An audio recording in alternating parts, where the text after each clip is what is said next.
So let's talk about facts. First of all, Donald Trump didn't call and scuttle anything. We want to solve this crisis because we took an oath to the Constitution. And in solving the crisis, we need a true bill that will do that. And the bipartisan bill coming out of the Senate, or so I should say so-called bipartisan bill, no House Republican even had any input on those discussions at all. There were major flaws in that legislation, and there were loopholes. In December, we had 300,000 illegal crossings. In FY 2017, there were 300,000 all year. There are things fundamentally different and wrong. The border is wide open. Republicans want to solve it because we took a sacred oath to secure the safety of American citizens, because if you're not safe, then you're not free. To the gentleman who just spoke, let me just say you talk about facts. What is an undeniable fact is that the bill before us does absolutely nothing. Nothing. It doesn't add one more border patrol agent along our southern or northern border. It doesn't add any more judges. It doesn't do anything to stop the Mexican cartels. It does nothing. It's just a press release. The other fact is H.R. 2 is going nowhere and fast. 32 votes in the Senate. And he also said they'd like to work together. Well, every time we try to work together, that's what we tried to do in the Senate, my Republican friends here in the House, at the request of Donald Trump, say no. We don't want to work with you. And that's the problem, because we have to work together in order to get real, meaningful solutions over the finish line. The gentleman also keeps on screaming, the border's open, the border's open. That's the Republican rallying cry. It isn't.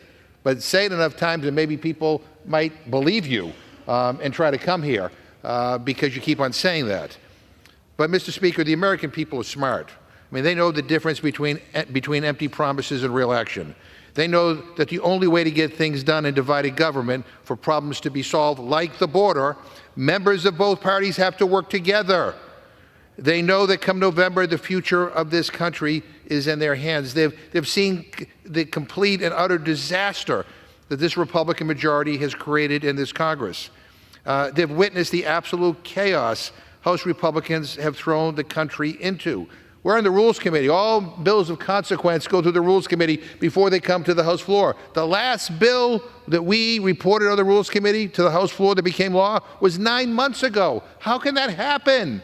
How can that happen without incredible dysfunction on the Republican side? These guys have brought the nation to the brink of default, shying away from fully funding the government, destabilizing this body by throwing fits and unseating speakers and taking the House floor hostage. The American people also know that House Democrats have rescued this failing House Republican majority at nearly every turn.